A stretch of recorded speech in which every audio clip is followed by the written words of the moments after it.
सोचिए, आप दिन रात मेहनत कर रहे हैं, नई स्किल्स सीख रहे हैं, हर सही कदम उठा रहे हैं, फिर भी आप बस भीड़ का हिस्सा बने हुए हैं।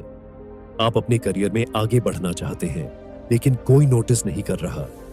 प्रमोशन किसी और को मिल रहा है, पहचान किसी और को मिल रही है, जबकि मेहनत आपने भी उतनी ही की है। तो आखिर फर्क कहां है? क्या टैलेंट ही सब कुछ है, या फिर मास्टरी का कोई अनदेखा सीक्रेट है जो इतिहास के सबसे महान लोग जानते थे, लेकिन बाकी दुनिया नहीं?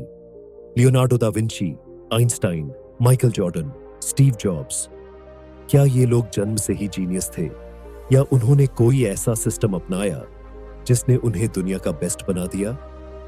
अगर आप भी अपनी फील्ड में सिर्फ अच्छे नहीं, बल्कि सबसे बेहतरीन बनना चाहते हैं, तो इस वीडियो को अंत तक देखें, क्योंकि आज हम रॉबर्ट ग्रीन की गेम चेंजर बुक मास्टरी को डिकोड करेंगे और जानेंगे कि कैसे कोई भी इंसान मास्टर बन सकता है, चाहे वह कहीं से भी शुरू करे।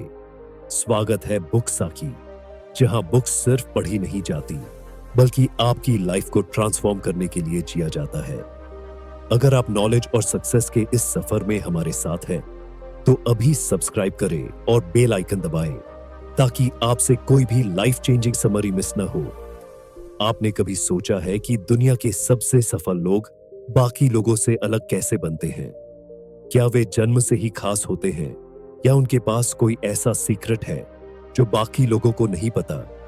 अगर आप भी अपनी फील्ड में एक्सपर्ट बनना चाहते हैं, अपनी स्किल्स को टॉप लेवल पर ले जाना चाहते हैं, तो यह सवाल बहुत जरूरी हो जाता है। क्या मास्टरी सिर्फ टैलेंट की वजह से मिलती है, या इसे सीखा भी जा सकता है? रॉबर्ट ग्रीन की बेस्ट सेलिंग बुक मास्टरी हमें इसी सवाल का जवाब देती है। यह किताब उन गहरे रहस्यों को उजागर करती है जिन्हें अपनाकर कोई भी इंसान अपनी फील्ड का मास्टर बन सकता है। इसमें दुनिया के सबसे बड़े मास्टर्स की कहानियां हैं। Leonardo da Vinci, Einstein, Michael Faraday, Mozart, Steve jobs, जिन्होंने इतिहास रचा। लेकिन सबसे दिलचस्प बात यह है कि ये लोग किसी सुपर पावर के साथ पैदा नहीं हुए थे। वे साधारण लोग थे जिन्होंने असाधारण तरीके से सीखना और मेहनत करना सीखा। अगर मेहनत ही सफलता की गारंटी होती, तो हर मेहनती इंसान टॉप पर होता, लेकिन ऐसा नहीं होता। कई लोग दिन रात मेहनत करते हैं, फिर भी औसत ही बने रहते हैं। दूसरी ओर कुछ लोग कम समय में ही अपनी फील्ड में मास्टर बन जाते हैं। तो फर्क कहां आता है? रॉबर्ट ग्रीन बताते हैं कि मेहनत जरूरी है, लेकिन उससे भी ज्यादा जरूरी सही दिशा में मेहनत करना है। बिना सही रणनीति के की गई मेहनत सिर्फ समय की बर्बादी है। मास्टरी एक साइंटिफिक प्रोसेस है, जिसे फॉलो करके कोई भी इंसान एक्सपर्ट बन सकता है। अगर आप इतिहास के सबसे बड़े जीनियस लोगों को देखें, तो उनकी सफलता में एक कॉमन पैटर्न दिखता है। पहला, हर मास्टर अपने अंदर छिपी उस जिज्ञासा को पहचानता है जो उसे किसी एक क्षेत्र की ओर खींचती है। लियोनार्डो दा विंची को बचपन से ही चीजों को गहराई से समझने की आदत थी। आइंस्टाइन को सवाल पूछने का जुनून था। दूसरा, मास्टर्स सिर्फ किताबों से नहीं सीखते, बल्कि असली दुनिया से, मेंटरशिप और लगातार एक्सपेरिमेंट से सीखते हैं। तीसरा, हर मास्टर पहले एक शिक्षु होता है। लियोनार्डो दा विंची ने एक मास्टर पेंटर के साथ काम किया। माइकल फराडे ने अपने मेंटर के साथ फ्री में काम किया। स्टीव जॉब्स ने कॉलेज छोड़कर असली दुनिया से सीखा। चौथा, सिर्फ स्किल सीखना काफी नहीं, लोगों को समझना भी जरूरी है। हर सफल इंसान जानता है कि उसे किन लोगों के साथ रहना है और किन से दूर रहना है।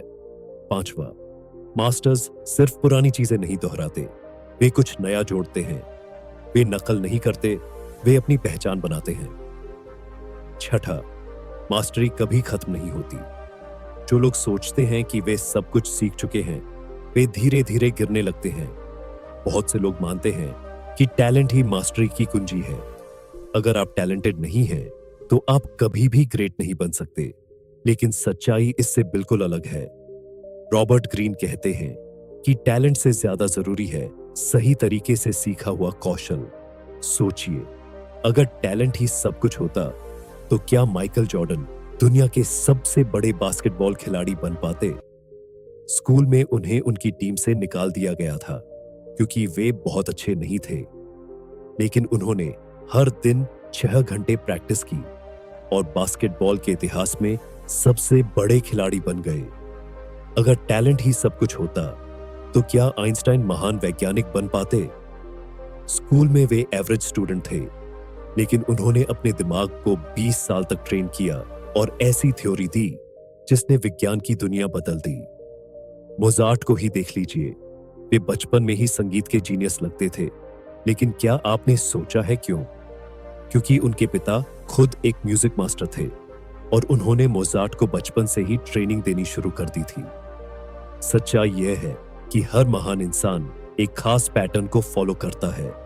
अगर आप भी इस पैटर्न को समझ लें और सही तरीके से काम करें, तो आप भी अपनी फील्ड में मास्टर बन सकते हैं। तो क्या कोई भी मास्टर बन सकता है? हाँ, लेकिन सिर्फ अगर वह सही तरीके से सीखे और लगातार प्रैक्टिस करे। रॉबर्ट ग्रीन के मुताबिक मास्टरी एक सिस्टम है जिसे अपनाकर कोई भी इंसान महान बन सकता है। पहला, पहचाने कि आपको किस फील्ड में असली रुचि है। दूसरा, सीखने के लिए सही मेंटर और सही प्रक्रिया अपनाएं। तीसरा, मेंटरशिप और शिक्षुता को अपनाकर सही तरीके से सीखें। चौथा, लोगों को समझें और सही नेटवर्क बनाएं। पांचवा, अपने कौशल को लगातार बेहतर करें और कुछ नया जोड़ें। छठा, सीखना कभी बंद न करें। मास्टरी कोई मंजिल नहीं, यह एक सफर है। मास्टरी कोई जादू नहीं, यह एक सीखा हुआ कौशल है। कोई भी इंसान मास्टर बन सकता है अगर वह सही बुलावा, कॉलिंग पहचान ले, सही तरीके से सीखे और लगातार अभ्यास करे। अगर आप सोचते हैं कि आप बस एवरेज हैं और आप में कुछ खास नहीं है, तो याद रखिए, दुनिया का कोई भी मास्टर जन्म से मास्टर नहीं था, लेकिन उन्होंने मास्टरी के सही पैटर्न को अपनाया और इतिहास रच दिया। अब सवाल यह है, क्या आप भी अपनी मास्टरी की यात्रा शुरू करने के लिए तैयार हैं? क्या आपने कभी सोचा है कि आप जिंदगी में क्या करने के लिए बने हैं? क्या आपको कभी ऐसा महसूस हुआ है कि आप किसी अंधेरी ट्रेन में बैठे हैं जो बिना किसी दिशा के आगे बढ़ रही है? आपके आसपास लोग अपनी मंजिल पर पहुंचकर उतर रहे हैं, लेकिन आपको खुद नहीं पता कि आप कहां जा रहे हैं। अगर ऐसा है, तो इसका मतलब है कि आपने अभी तक अपना असली बुलावा, कॉलिंग नहीं पहचाना। यही वह सवाल है जो हर सफल इंसान की जिंदगी में एक न एक बार आता है। क्या मुझे वाकई में पता है कि मुझे क्या करना है? बहुत से लोग मानते हैं कि अपने पैशन को फॉलो करना ही जिंदगी का सबसे बड़ा मंत्र है, लेकिन यह सलाह अधूरी है। अगर सिर्फ पैशन से कोई सफल हो सकता, तो दुनिया में लाखों लोग बिना संघर्ष के ही अपने करियर में खुश और सफल होते। असल में सच्ची मास्टरी सिर्फ पैशन से नहीं मिलती, बल्कि गहरी खोज, सही दिशा और निरंतर प्रयास से मिलती है। इतिहास के सबसे सफल लोगों को ही देख लीजिए। क्या उन्होंने सिर्फ पैशन को फॉलो किया? नहीं, उन्होंने अपने अंदर छिपी उस गहरी जिज्ञासा को पहचाना जो उन्हें किसी एक क्षेत्र की ओर खींचती थी।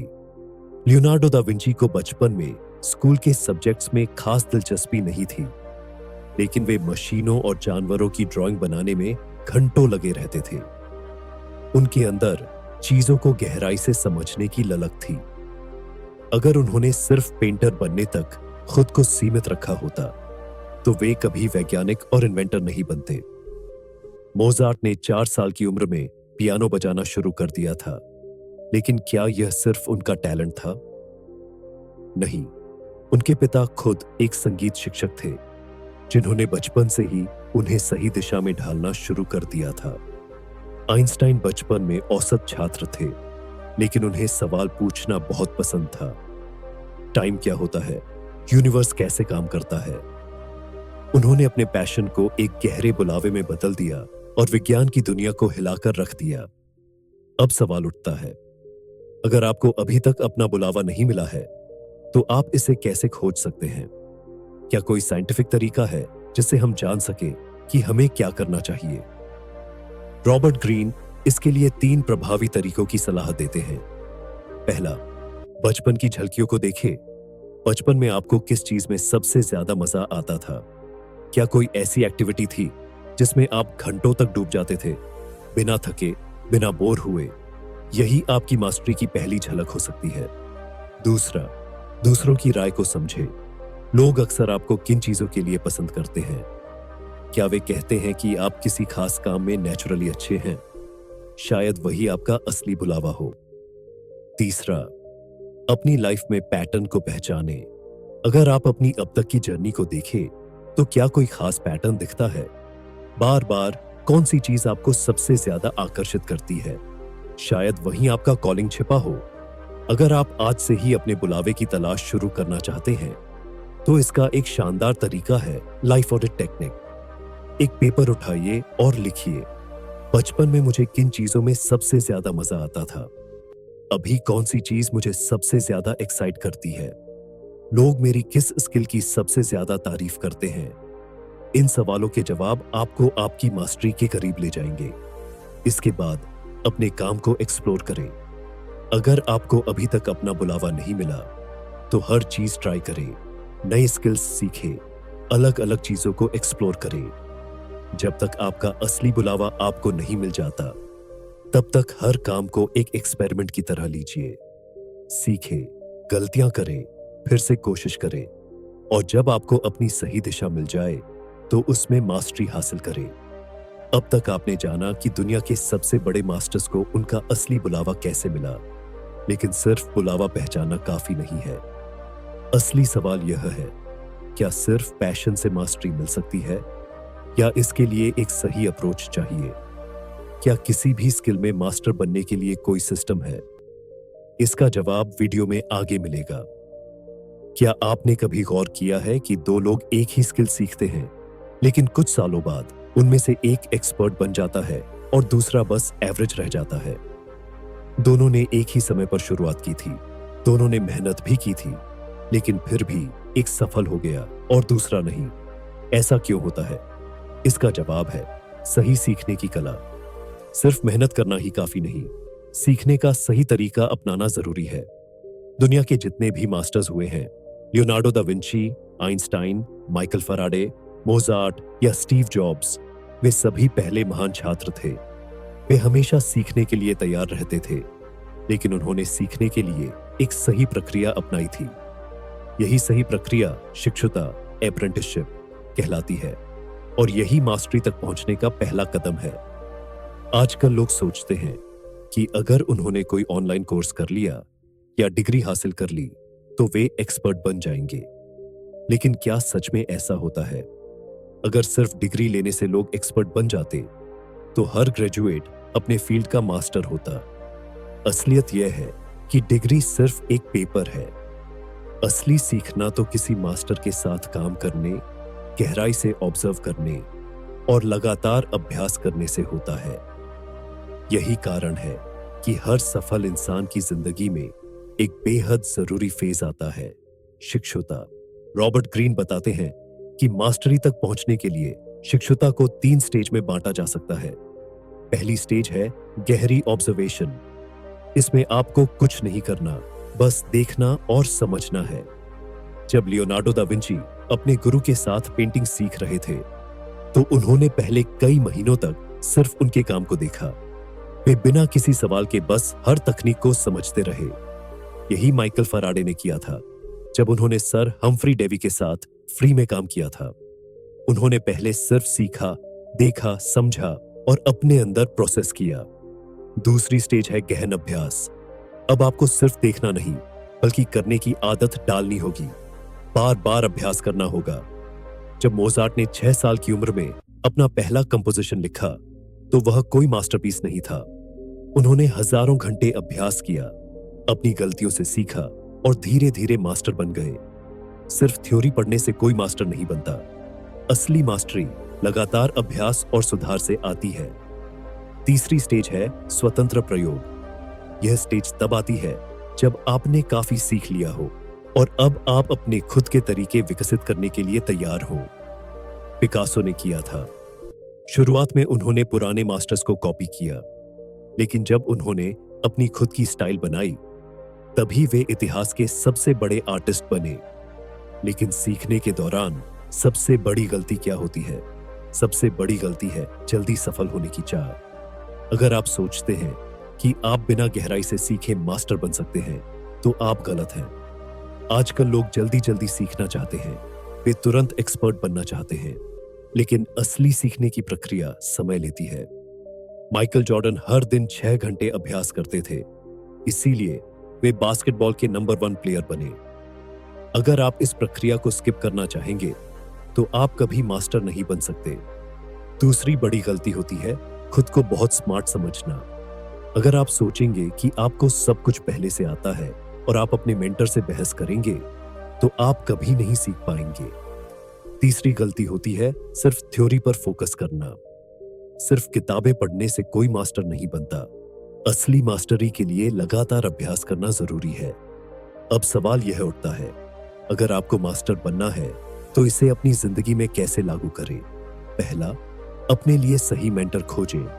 जिस फील्ड में आपको मास्टरी चाहिए वहां के बेस्ट लोगों को फॉलो करें, उनके साथ काम करने की कोशिश करें।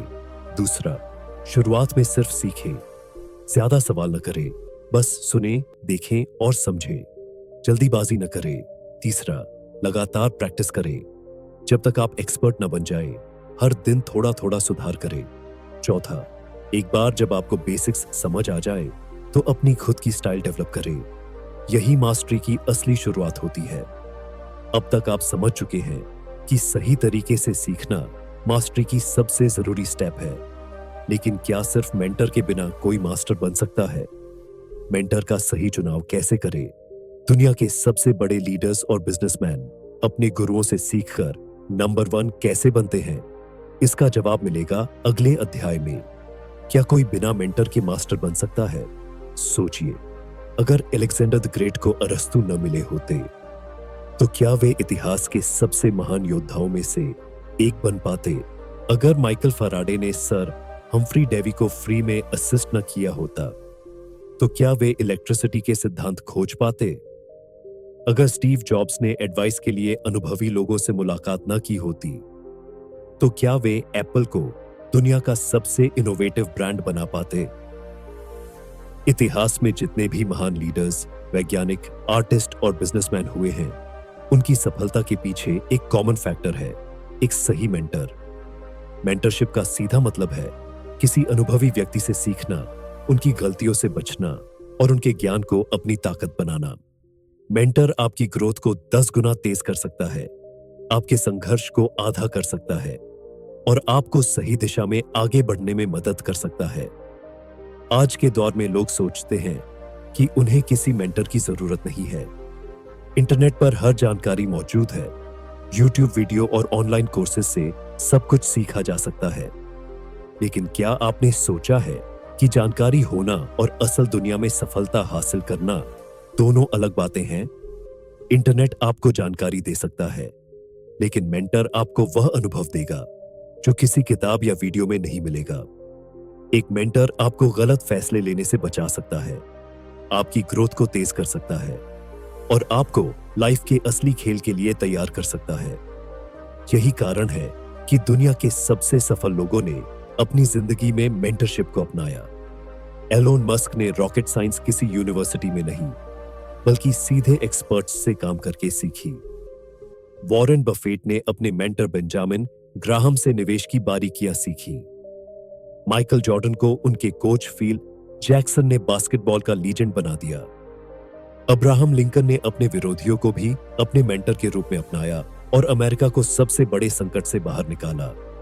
हर सफल इंसान के जीवन में एक मेंटर होता है जो उसे सही रास्ता दिखाता है। अब सवाल यह है, सही मेंटर कैसे खोजें? क्या हर सफल इंसान को मेंटर बनाया जा सकता है? इसका जवाब है नहीं।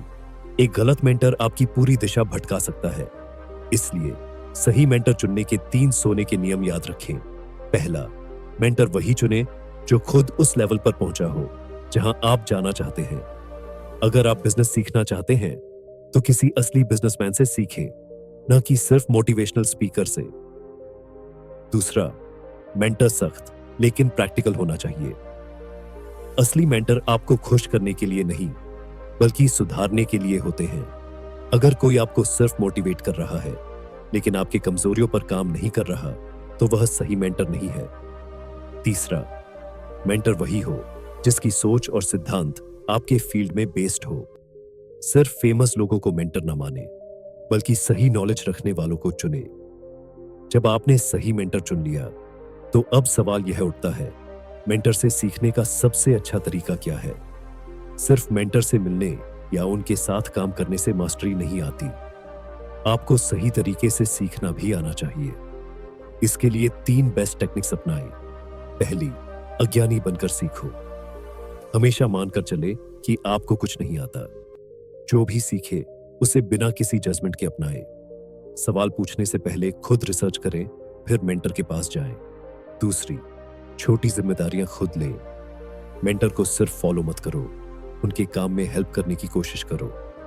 इससे आपको प्रैक्टिकल एक्सपीरियंस मिलेगा और मेंटर की नजरों में आपकी वैल्यू बढ़ेगी। तीसरी, सिर्फ सुनो मत, अप्लाई भी करो। बहुत से लोग मेंटर से सुनते तो हैं, लेकिन उसे अपनी लाइफ में लागू नहीं करते। अगर आप मेंटर से सीखकर उसे अप्लाई नहीं करेंगे, तो आपकी पूरी मेंटरशिप बेकार चली जाएगी। अब जानते हैं मेंटरशिप की सबसे बड़ी गलतियों के बारे में, जिनसे आपको बचना चाहिए। पहली गलती, जल्दी मेंटर बदलना। सीखने में टाइम लगता है। अगर आप बार बार मेंटर बदलेंगे, तो आप कहीं नहीं पहुंचेंगे। दूसरी गलती, सीखते ही मेंटर को चैलेंज करना। पहले मेंटर के तरीकों को पूरी तरह से अपनाएं, फिर अपनी खुद की स्टाइल डेवलप करें। तीसरी गलती, सिर्फ मेंटर से सुनना, लेकिन कुछ करना नहीं। अगर आप सिर्फ सीखने के चक्कर में रह गए और एक्शन नहीं लिया, तो आप कभी मास्टर नहीं बन पाएंगे। अगर आप सही मेंटर खोजकर सही तरीके से सीखना शुरू कर दें, तो आपकी सफलता की रफ्तार कई गुना तेज हो सकती है। अब सवाल यह है, क्या सिर्फ मेंटरशिप ही सब कुछ है? क्या सिर्फ तकनीकी स्किल्स ही सफलता के लिए जरूरी है? या फिर हमें लोगों को समझने और सही नेटवर्क बनाने की भी जरूरत है? इसका जवाब वीडियो में आगे मिलेगा। क्या सिर्फ टैलेंट और मेहनत ही सफलता की गारंटी है? अगर ऐसा होता, तो सिर्फ कड़ी मेहनत करने वाले हर इंसान को प्रमोशन मिल जाता, हर टैलेंटेड व्यक्ति को लोग गंभीरता से लेते और हर बिजनेस आइडिया तुरंत हिट हो जाता। लेकिन असल जिंदगी में ऐसा नहीं होता। बहुत से लोग कड़ी मेहनत करते हैं, लेकिन उन्हें उनका हक नहीं मिलता। वे बार बार रिजेक्ट होते हैं। ऑफिस में उन्हें प्रमोशन नहीं मिलता। उनके आइडिया को लोग नजरअंदाज कर देते हैं। इसका कारण सिर्फ स्किल्स की कमी नहीं, बल्कि सोशल इंटेलिजेंस की कमी होती है। सिर्फ मेहनत करना काफी नहीं, आपको लोगों को पढ़ना और समझना भी आना चाहिए। सोशल इंटेलिजेंस यानी लोगों की सोच, इरादों, भावनाओं और प्लान्स को सही तरीके से समझने की कला। जो इंसान लोगों को समझता है, वही दुनिया पर राज करता है। सोचिए, आप एक शानदार स्किल डेवलप कर रहे हैं, आप दिन रात मेहनत कर रहे हैं, आपके पास टैलेंट भी है, लेकिन फिर भी लोग आपको सीरियसली नहीं लेते। ऑफिस में आपके कलीग्स आगे निकल रहे हैं, लेकिन आपको प्रमोशन नहीं मिल रहा। आपके आइडिया इनोवेटिव होते हैं, लेकिन बॉस किसी और की बात सुनता है। अगर आपके साथ ऐसा हो रहा है, तो इसका सीधा मतलब है कि आपकी सोशल इंटेलिजेंस कमजोर है। रॉबर्ट ग्रीन कहते हैं कि सफलता सिर्फ इस पर निर्भर नहीं करती कि आप क्या जानते हैं, बल्कि इस पर भी कि आप लोगों के साथ कैसा संबंध बनाते हैं। अगर आपको यह नहीं पता कि सामने वाला इंसान क्या सोच रहा है, क्या चाहता है और क्या प्लान कर रहा है, तो आप कभी भी अपनी फील्ड में नंबर 1 नहीं बन सकते। अब सवाल यह है कि दुनिया के सबसे सफल लोगों ने सोशल इंटेलिजेंस का कैसे इस्तेमाल किया। आइए कुछ ऐतिहासिक उदाहरणों को समझते हैं।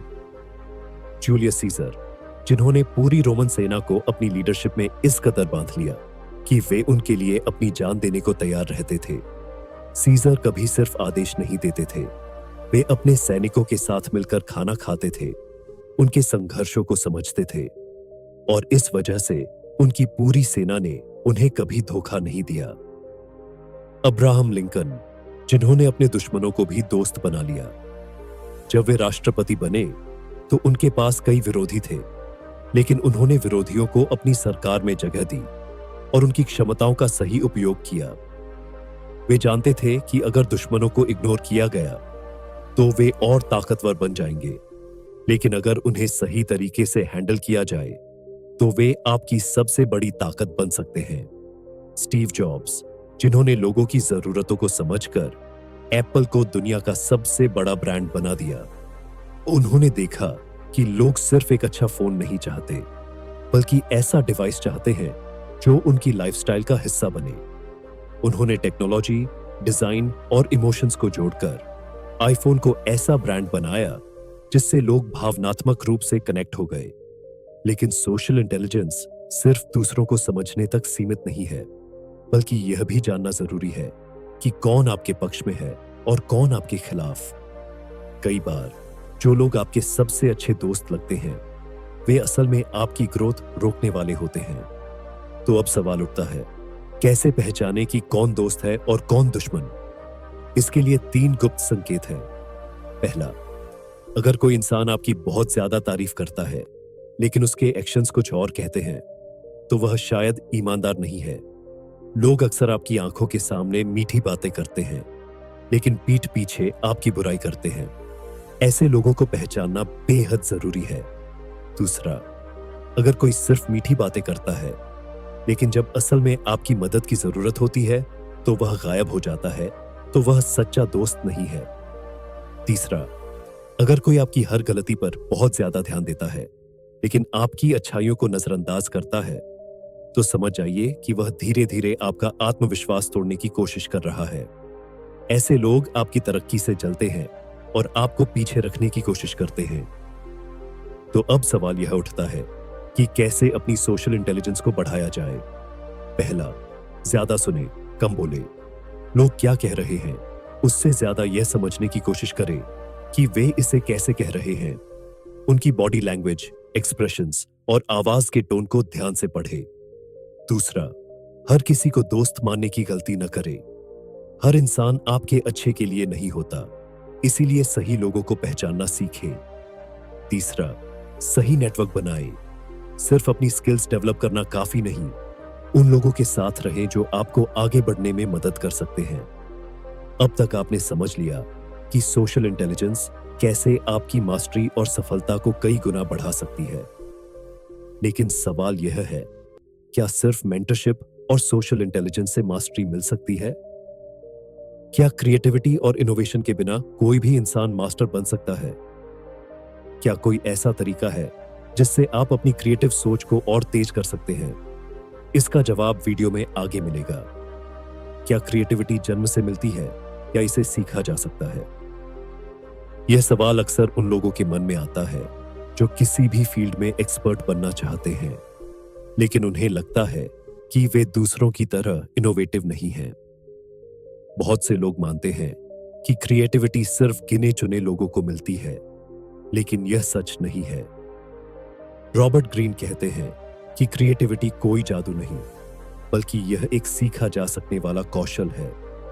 जितने भी महान इनोवेटर्स और क्रिएटिव लोग हुए हैं, उन्होंने अपनी सोच को खास तरीके से ट्रेंड किया था, जिससे वे सामान्य चीजों को भी अलग नजरिए से देख पाते थे। लियोनार्डो दा विंची, आइंस्टाइन और स्टीव जॉब्स, ये सभी लोग इसलिए महान नहीं बने क्योंकि वे जन्मजात जीनियस थे, बल्कि इसलिए क्योंकि उन्होंने चीजों को अलग तरीके से सोचना और जोड़ना सीखा था। अगर आप इतिहास में झांकें, तो आपको पता चलेगा कि हर क्रिएटिव इंसान ने एक खास पैटर्न फॉलो किया। लियोनार्डो दा विंची सिर्फ एक पेंटर नहीं थे, बल्कि वे इंजीनियर, साइंटिस्ट और इन्वेंटर भी थे। वे हमेशा अपने आसपास की चीजों को गहराई से ऑब्जर्व करते थे, छोटी छोटी डिटेल्स पर ध्यान देते थे और कई अलग अलग क्षेत्रों से सीखते थे। उन्होंने एनाटॉमी को गहराई से समझने के लिए लाशों का अध्ययन किया, जिससे वे दुनिया की सबसे बेहतरीन पेंटिंग्स बना पाए। इसी तरह आइंस्टाइन ने अपनी सबसे बड़ी खोज थ्योरी ऑफ रिलेटिविटी सिर्फ गणनाओं से नहीं, बल्कि अपनी कल्पना से की थी। वे अक्सर अपने दिमाग में एक्सपेरिमेंट करते थे, सवाल पूछते थे और चीजों को एक नए तरीके से देखने की कोशिश करते थे। एक बार उन्होंने खुद से एक सवाल पूछा, अगर मैं लाइट की स्पीड से दौड़ूं तो क्या होगा? इस एक सवाल ने विज्ञान की दुनिया को बदल दिया। स्टीव जॉब्स की सफलता भी इसी सोच से आई। वे सिर्फ एक बिजनेसमैन नहीं थे, बल्कि उन्होंने टेक्नोलॉजी, डिजाइन और आर्ट को एक साथ जोड़कर एप्पल को दुनिया का सबसे क्रिएटिव ब्रांड बनाया। तो क्या कोई भी इंसान इस तरह से क्रिएटिव बन सकता है?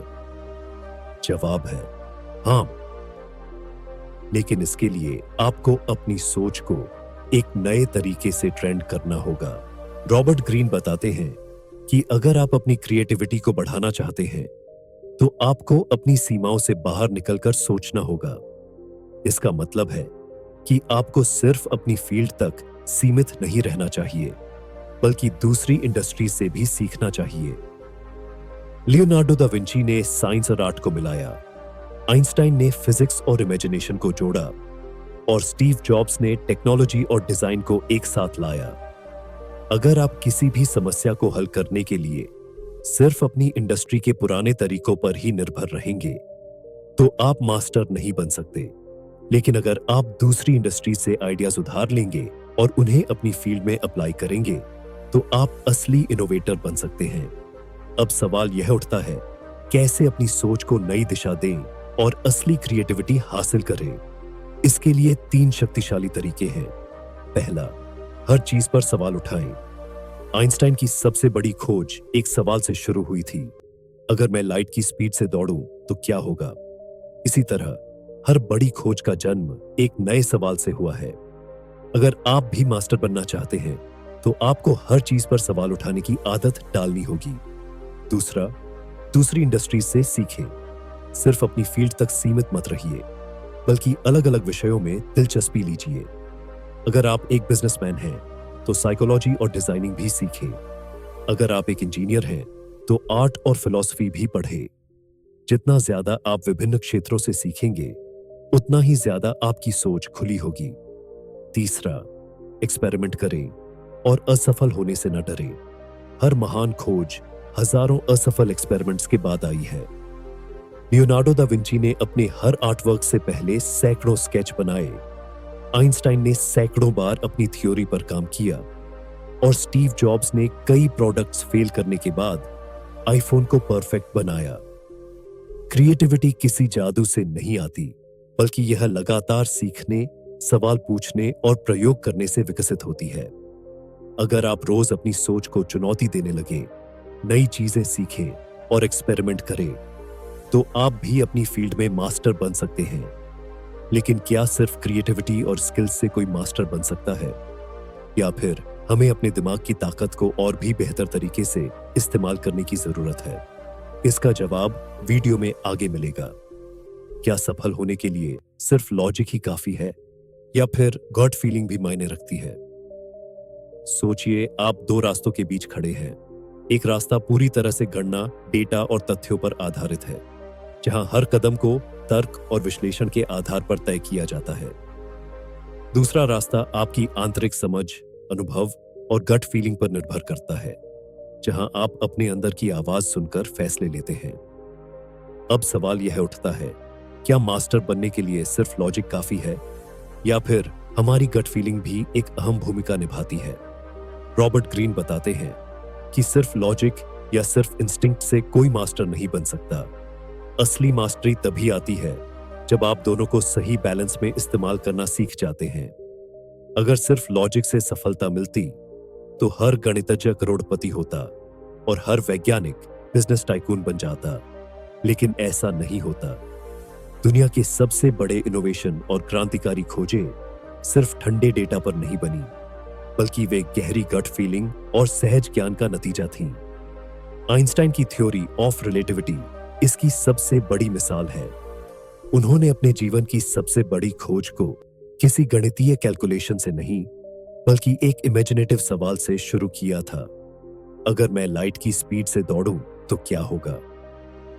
यह एक गॉट फीलिंग थी जिसने पूरी फिजिक्स की दुनिया को बदल दिया। बाद में उन्होंने अपने इंस्टिंक्ट को गणितीय समीकरणों के जरिए साबित किया, लेकिन सबसे पहले वे अपने गहरे अंतर्ज्ञान पर भरोसा कर रहे थे।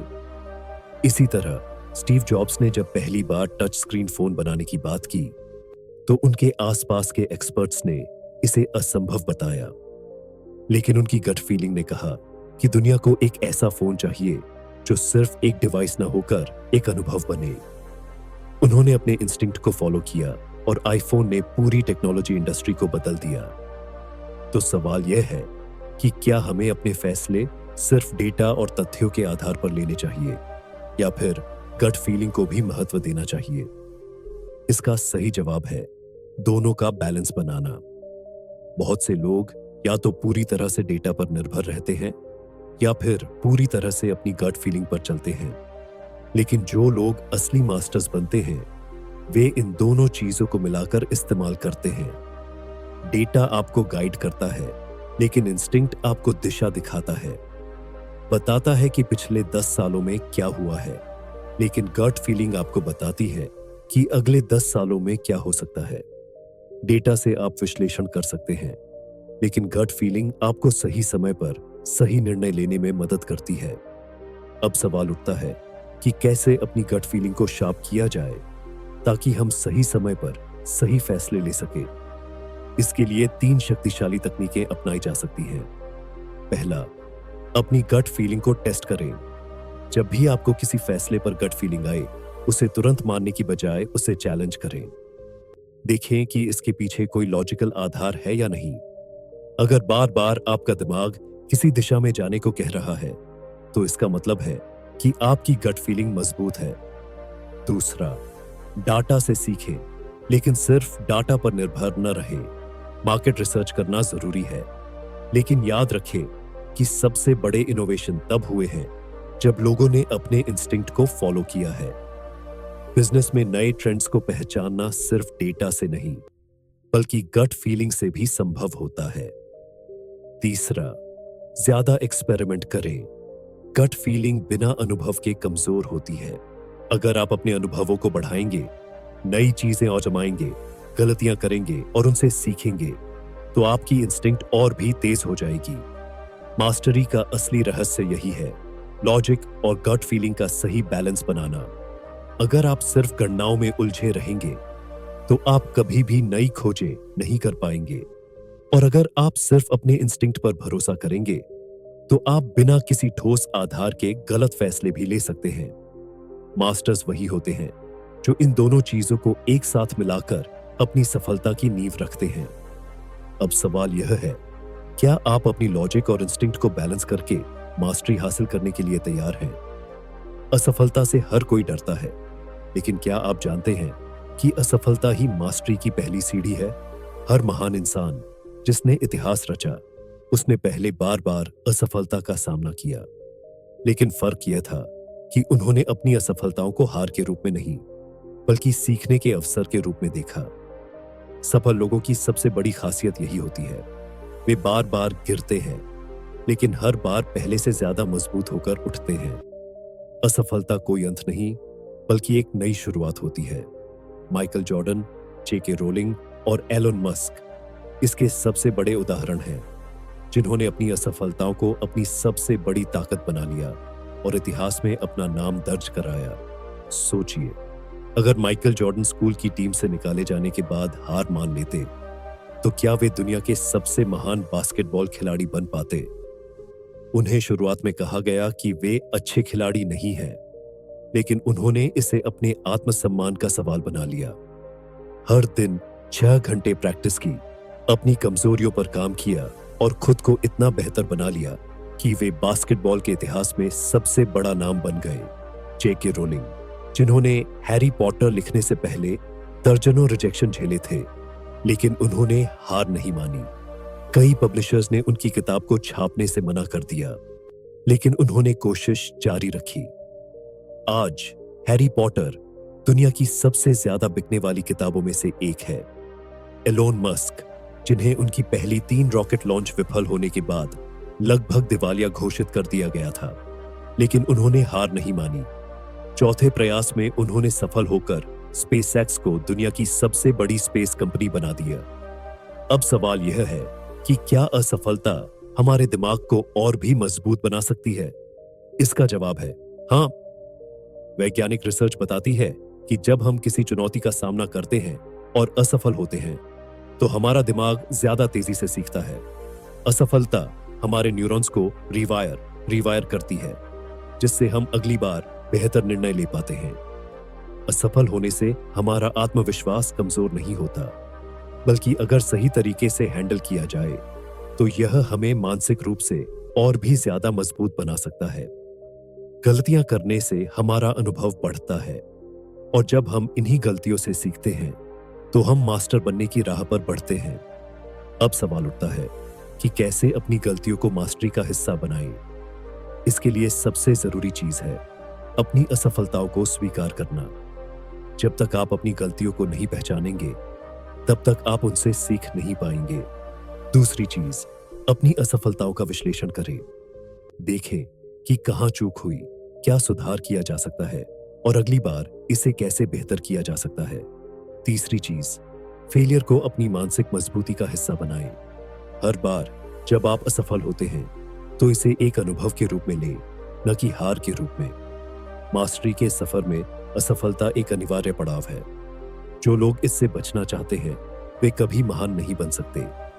जो लोग असफलता का सामना करने से डरते हैं वे कभी भी अपनी पूरी क्षमता तक नहीं पहुंच पाते। सफल लोग असफलताओं का स्वागत करते हैं, उनसे सीखते हैं और खुद को पहले से ज्यादा बेहतर बनाते हैं। इसलिए अगली बार जब आप किसी चुनौती में फेल हो तो इसे एक झटके के रूप में नहीं बल्कि अपने मास्टरी के सफर में एक जरूरी कदम के रूप में देखें। क्या आप अपनी असफलताओं से सीखने और मास्टर बनने के लिए तैयार हैं? क्या आपने कभी सोचा है कि जो लोग एक बार सफल हो जाते हैं वे हमेशा टॉप पर क्यों नहीं रहते? क्यों कुछ लोग करियर की ऊंचाइयों तक पहुंचने के बाद धीरे धीरे गायब हो जाते हैं? इसका जवाब एक ही है, उन्होंने सीखना बंद कर दिया। मास्टरी कोई मंजिल नहीं जिसे एक बार हासिल कर लिया जाए और फिर आराम से बैठ जाया जाए। मास्टरी एक सफर है जो कभी खत्म नहीं होता। अगर आप सीखना बंद कर देते हैं तो आप धीरे धीरे पीछे छूटने लगते हैं और जो लोग लगातार खुद को अपडेट करते रहते हैं वे आगे निकल जाते हैं। यही कारण है कि दुनिया के सबसे सफल लोग खुद को हमेशा एक स्टूडेंट बनाए रखते हैं। वे कभी यह नहीं सोचते कि उन्होंने सब कुछ सीख लिया है, बल्कि वे हमेशा नए ट्रेंड्स, नए आइडियाज और नई स्किल्स को अपनाने के लिए तैयार रहते हैं। दुनिया तेजी से बदल रही है। जो चीजें आज इनोवेटिव लग रही हैं वे कुछ सालों बाद पुरानी हो जाएंगी। जो बिजनेस मॉडल आज सफल है वे आने वाले समय में काम नहीं करेंगे। अगर आप इस बदलाव के साथ नहीं बदले तो आप भी पुरानी चीजों की तरह अप्रासंगिक हो जाएंगे। सोचिए, अगर स्टीव जॉब्स ने सिर्फ पहले कंप्यूटर को बनाकर रुक जाने का फैसला किया होता तो क्या एप्पल दुनिया की सबसे बड़ी टेक कंपनी बन पाती? अगर एलोन मस्क ने सिर्फ पेपल तक सीमित रहने का फैसला किया होता तो क्या वे स्पेसएक्स और टेस्ला जैसी कंपनियों को खड़ा कर पाते? अगर कोई भी मास्टर बनना चाहता है तो उसे हर 5 से 10 साल में खुद को दोबारा इन्वेंट करना होगा। खुद को लगातार अपडेट करने और मास्टरी को बनाए रखने के लिए एक सरल लेकिन शक्तिशाली फॉर्मूला है, हमेशा एक स्टूडेंट बने रहे। जब आप यह मान लेते हैं कि आपको सब कुछ पता है, तभी से आपका पतन शुरू हो जाता है। दुनिया के सबसे बड़े एक्सपर्ट्स भी खुद को हमेशा सीखने की प्रक्रिया में रखते हैं। Benjamin Franklin, Einstein, Bill Gates, Warren Buffett, इन सभी की सफलता का रहस्य था कि वे हर दिन कुछ नया सीखते थे। वे हमेशा नई किताबें पढ़ते, नए लोगों से मिलते और अपने ज्ञान को बढ़ाते रहते थे। अगर आप भी मास्टरी को बनाए रखना चाहते हैं तो आपको भी इसी माइंडसेट को अपनाना होगा। अब सवाल यह है कि कैसे सीखने की इस आदत को बनाए रखा जाए। इसके लिए 3 महत्वपूर्ण चीजें करनी होंगी। पहला, हर दिन कुछ नया सीखें, चाहे वह एक नया आइडिया हो, एक नई किताब हो या फिर कोई नई स्किल। अगर आप रोज सीखने की आदत डालेंगे तो आपकी ग्रोथ कभी नहीं रुकेगी। दूसरा, खुद को चुनौती दें। जब भी आपको लगे कि आप किसी चीज में एक्सपर्ट बन चुके हैं, तब कुछ ऐसा करें जो आपको कंफर्ट जोन से बाहर निकाले। तीसरा, सीखने के बाद उसे अप्लाई करें। सिर्फ जानकारी इकट्ठा करना काफी नहीं है, आपको उसे अपनी लाइफ और करियर में लागू भी करना होगा। मास्टरी कभी खत्म नहीं होती क्योंकि सीखने की कोई सीमा नहीं होती। अगर आप खुद को लगातार अपडेट करते रहेंगे तो आप हमेशा आगे रहेंगे, लेकिन अगर आपने सीखना बंद कर दिया तो आपका पतन शुरू हो जाएगा। अब सवाल यह है क्या आप सिर्फ एक बार मास्टर बनना चाहते हैं या अपनी पूरी जिंदगी के लिए सीखते रहना चाहते हैं? अब तक आपने समझ लिया है कि मास्टरी क्या है, यह कैसे हासिल की जाती है और दुनिया के सबसे बड़े मास्टर्स ने इसे कैसे अपनाया। आपने जाना कि सही बुलावा पहचानना क्यों जरूरी है, सही मेंटर कैसे चुना जाता है, सोशल इंटेलिजेंस, क्रिएटिविटी और लॉजिक बनाम इंस्टिंक्ट का बैलेंस कैसे बनाया जाता है। लेकिन असली सवाल यह है, अब इसे अपनी जिंदगी में कैसे लागू करें। ज्ञान का कोई फायदा नहीं अगर वह सिर्फ दिमाग में ही रह जाए। सिर्फ पढ़ने या समझने से कोई मास्टर नहीं बनता। असली मास्टरी तभी आती है जब आप इसे अपनी लाइफ में उतारते हैं। अब आपको सिर्फ सीखना नहीं बल्कि एक्शन लेना होगा। मास्टरी को अपनी जिंदगी में लागू करने के लिए 5 जरूरी कदम हैं जो आपकी मेहनत को सही दिशा में मोड़ देंगे और आपको अपनी फील्ड में एक्सपर्ट बना देंगे।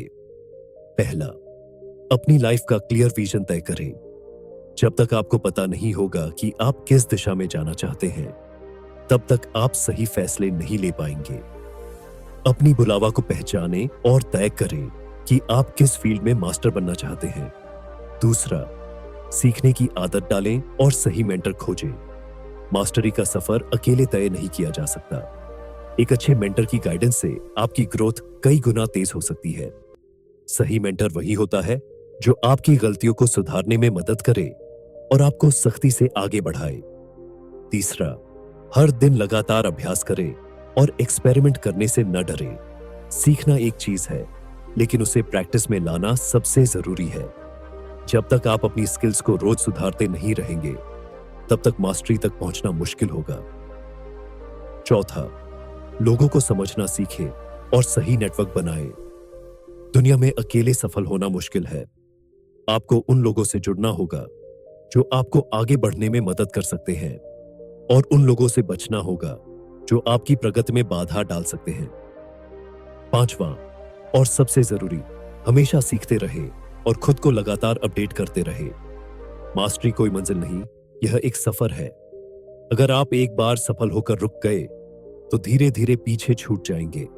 अब सवाल उठता है, क्या आप सिर्फ एक प्रोफेशनल बने रहना चाहते हैं या अपनी फील्ड में नंबर 1 बनना चाहते हैं? यह आप पर निर्भर करता है। मास्टरी हासिल करना मुश्किल है, लेकिन इसे अपनाने वाले लोग इतिहास रचते हैं। अगर आप इन 5 कदमों को अपनी जिंदगी में लागू करते हैं, तो आप सिर्फ एक साधारण इंसान नहीं रहेंगे, बल्कि अपनी फील्ड के मास्टर बन जाएंगे। अब समय आ गया है कि आप सिर्फ सीखने तक सीमित न रहें, बल्कि इसे अपनी लाइफ में अप्लाई करें। क्या आप मास्टरी के सफर को शुरू करने के लिए तैयार हैं? तो अब आपके पास मास्टरी का पूरा सिस्टम है। आपने जाना कि दुनिया के सबसे बड़े मास्टर्स कैसे बने, सही बुलावा कैसे पहचाने, सही मेंटर कैसे चुने, सोशल इंटेलिजेंस, क्रिएटिविटी और लॉजिक बनाम इंस्टिंक्ट का सही बैलेंस कैसे बनाए। लेकिन सबसे जरूरी बात, मास्टरी कोई मंजिल नहीं, यह एक सफर है। यह एक ऐसी यात्रा है जो तब तक चलती रहती है जब तक आप खुद को सीखने और आगे बढ़ने के लिए तैयार रखते हैं। याद रखें, सिर्फ पढ़ने या समझने से कुछ नहीं होगा। असली बदलाव तब आएगा जब आप इसे अपनी लाइफ में अप्लाई करेंगे। अब सवाल यह है, क्या आप सिर्फ एक एवरेज प्रोफेशनल बने रहना चाहते हैं या अपनी फील्ड में नंबर 1 बनने के लिए पूरी तरह से कमिटेड हैं? अगर आपका जवाब हाँ है, तो अब वक्त आ गया है एक्शन लेने का। अगर आपको यह समरी पसंद आई और आप लाइफ चेंजिंग बुक समरीज को और भी डीपली एक्सप्लोर करना चाहते हैं, तो अभी बुक सखी को सब्सक्राइब करें। हम आपके लिए ऐसी ही पावरफुल किताबों की समरी लाते रहेंगे जो आपकी सोच, करियर और लाइफ को अगले लेवल पर लेकर जाएंगी। सब्सक्राइब करें, बेल आइकन दबाएं और हमें कमेंट में बताएं इस समरी से आपको सबसे ज्यादा क्या सीखने को मिला। मिलते हैं अगली समरी में। तब तक सीखते रहिए, आगे बढ़ते रहिए और अपनी मास्टरी की जर्नी को जारी रखिए।